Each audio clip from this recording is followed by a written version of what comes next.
Alright, hi everyone, welcome to my YouTube channel, System Elections. So in this video we'll talk about complement arithmetics. Okay? So complement arithmetics, what it means and how their nature, okay, how it looks like. So the idea of complement arithmetic is a method of representing and performing arithmetic operations on signed numbers using binary codes. Now note, when we say signed numbers, we mean numbers that have sign. Simple as that. Numbers that have sign. Numbers with sign. Okay, that's just the idea of signed numbers. Okay, they're unsigned numbers. But note, signed numbers are usually negative. Okay, it's by convention, when we write a positive number, we don't really add the sign. So if I write this, you know this is positive 3. Okay, so signed numbers are usually what? Negative numbers. Because for positive, we don't really need to include the sign. Okay, so that's clear. That's just the basic idea of signed and unsigned number. They have the sign and they don't have the sign.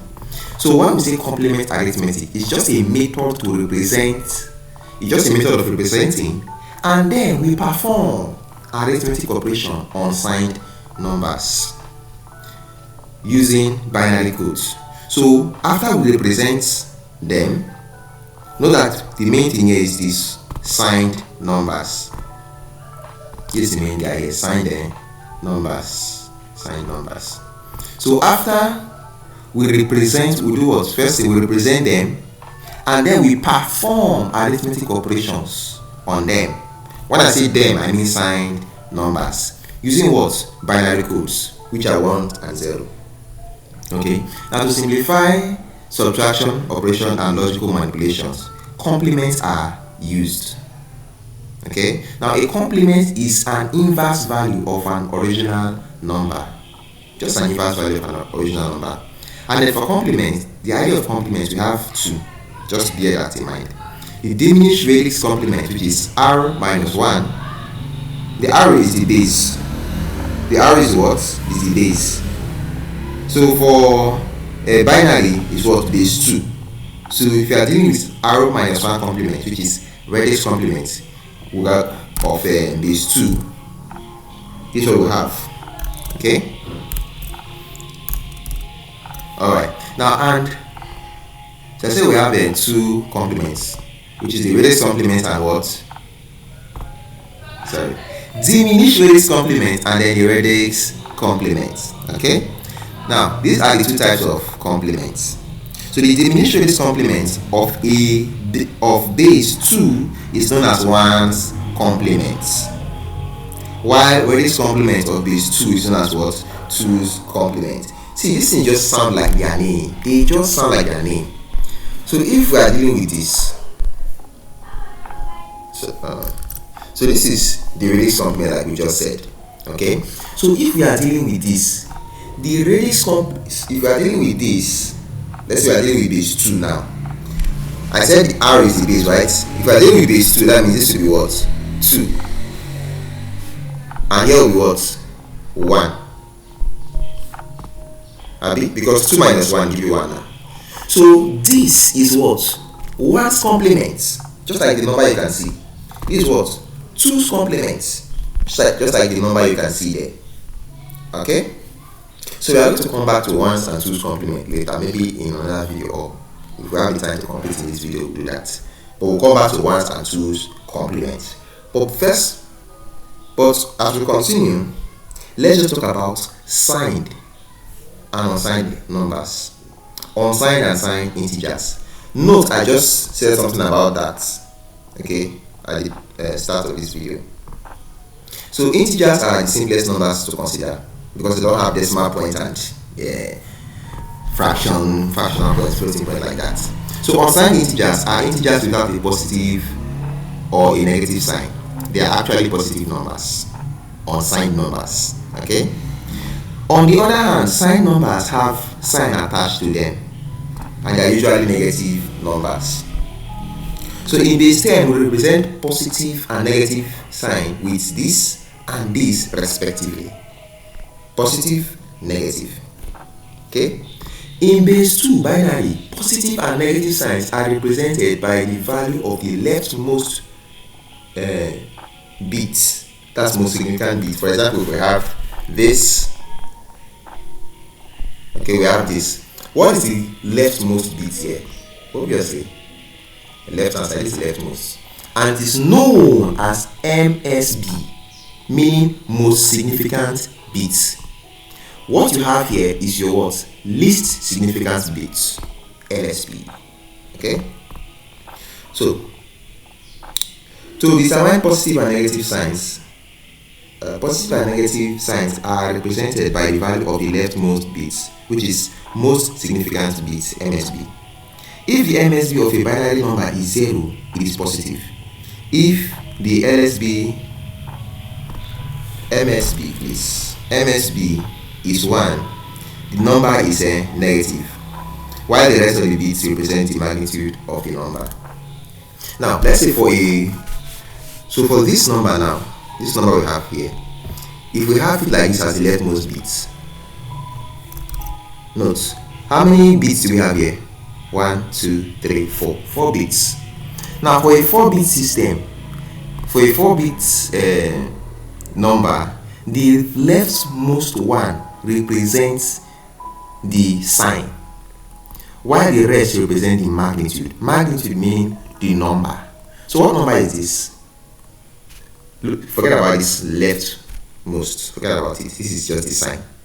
This just tells us this is a negative number. But number what? What is this? So you look at the rest to tell us the magnitude. Of course, this is 2. Okay? There's a shortcut I use to identify all these binary numbers. This is 1, 2, 4. Okay? You can write this thing down somewhere. It's a very simple shortcut. Very simple shortcut. 8. So we are moving up at multiples of 2. Of course, this is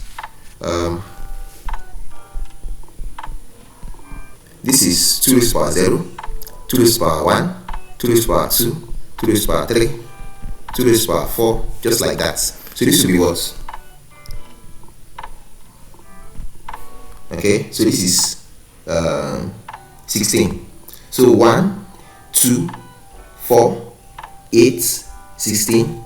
I believe you understand the sequence. So with this in mind, you can just look at a binary number. Of course, this is what we are looking at for the magnitude. This is just the sign because we are dealing with let me put that up here for 4-bit number.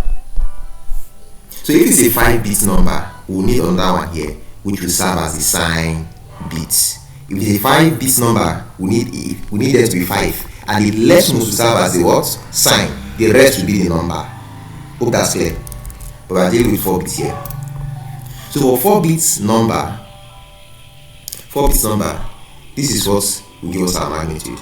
And I just explained these shortcuts to identify these guys. So looking at here, this was 0, 1. Of course, it is 0 now. So 0, 1, that's what? 2. If we have something like this, 1, 1, 1, 1, what do you think this should be? Shortcuts. Of course, this is what we are looking at as the magnitude. Now, look at this. 1, 0, 0. We know this is 8 quickly. This is 8 quickly. So, since this is 8, what about this other part? Let me, space. 1. Let me go down. Okay, so this is 4, this is 2, and this is 1. Okay. Note, how many 0 do you have? 2 0. 2 raised to the power what? 2 is what? 4. 2 raised to the power 1 is what? Yeah, 2. 2 raised to the power 0 is what? 1.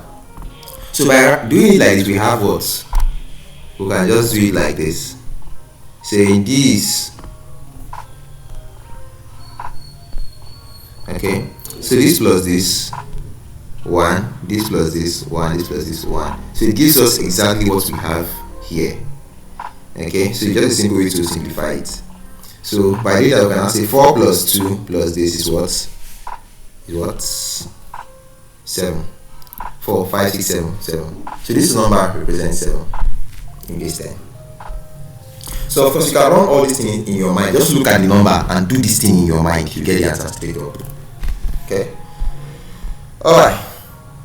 So yeah. With that being said, and of course this is what number is this? -7 now. This number is -7, not just 7. And why do I say oh but my is alpha now? So this number is what? -7. Why do I say -7? Because this guy is what? 1. If the leftmost bit was what?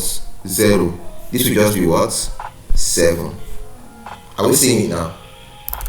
So that's it for signed and unsigned numbers. Okay. Then yeah, note that the negative numbers can be represented in 3 different ways: sign and magnitude, just as I explained here, not above. Okay, I explained it down, okay, above or down here, but I explained that just now using this example, example. Okay, so using 4-bit numbers, and I use 4-bit numbers. Then, okay, I want to explain what you have here. So if you say -5, if you say +5 in decimal, which is this, again, using that structure that I said, this 0, 1, 0, 1, we are dealing with 4-bit numbers, right? So therefore we use only 3 bits. The 4th one by the left is what? Our sign. So this is what? +5. 5, because just like I explained that shortcut, this is 101, abi? I ignore this part please, because this is a sign. Okay, so we are using this 1, 2, 3. That's for a 4-bit number. So 101, using that shortcut I explained just now, break it down: 0, 0, 0. Oh. There is no 1 here, okay? Here is 0, and here is what? 1. So what do you have? 1. You have 1, 0. Sorry, 101. Okay, and of course this is what? 4. This is what? 0. This is what? 1. So meaning this will give you what? 5. So this number is 5. Okay, in this 10. Okay, that number is 5. So, but it's what? +5, but this is what? 0. Now the same thing, 4-bit number. This is the same 5 now, but because this is 1, is what? -5. Okay, so that's about that. Okay, I think I'll just stop this video here, and in the next one we'll deal with 1's complement, 2's complement, then binary, storage, and register, which is just a recap, and we're done with this series for now. Okay, so thanks for watching, and I'll see you in the next video. Bye for now.